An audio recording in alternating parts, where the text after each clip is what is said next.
berjudul Aktivitas Nokturnal Faktor dalam Demam Berdarah DNG di beberapa daerah di Indonesia, di mana pendahuluannya yaitu kasus demam berdarah DNG atau DBD sudah menjadi perhatian internasional dengan jumlah kasus di seluruh dunia mencapai 50 juta per tahun.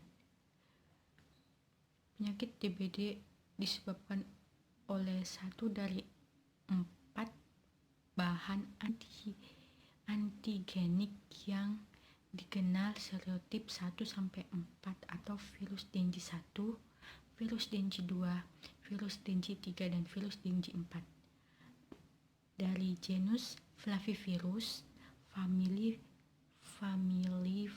Flaviridae, infeksi dengan satu dari 4 serotip ini tidak menyediakan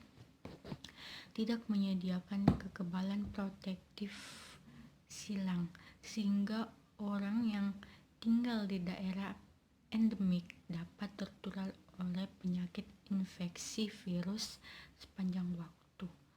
Menurut Weishey et al.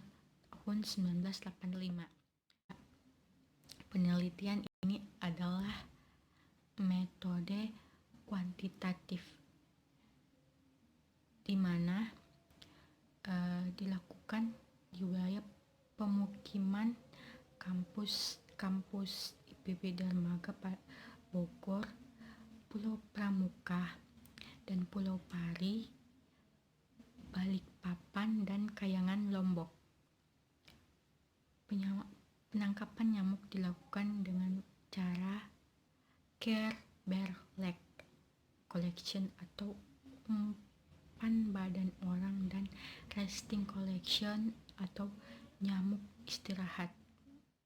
Dari beberapa daerah di wilayah Indonesia dari tahun 2004 hingga 2008 memperlihatkan adanya aktivitas nokturnal pada Aedes aegypti dan Aedes albopictus, menunjukkan secara rinci aktivitas nokturnal kedua jenis nyamuk tersebut tertangkap menghisap darah di beberapa daerah penelitian ketika dilakukan penangkapan nyamuk nokturnal lain yang berkaitan dengan perannya sebagai vektor malaria dan filaria.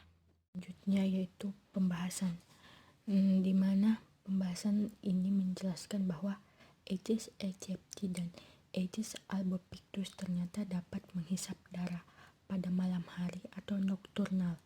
Padahal sejauh ini diketahui bahwa Aedes aegypti aktif menghisap darah pada siang hari atau diurnal.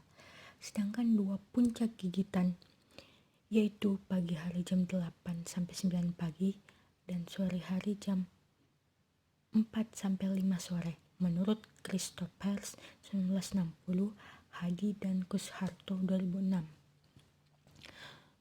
Menurut informasi ini menjadi dasar agar pencegahan dari gigitan nyamuk ini harus dilakukan tidak hanya pada siang hari, tetapi juga malam hari.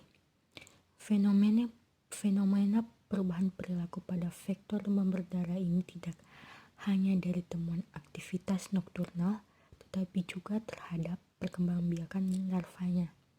Teori menunjukkan bahwa Aedes aegypti menempati habitat domestik, terutama penampungan air di dalam rumah yang tidak berhubungan dengan tanah, sedangkan Aedes albopictus berkembang biak di lubang-lubang pohon, drum, ban bekas yang terdapat di luar atau pari domestik, menurut WHO 2003-2004.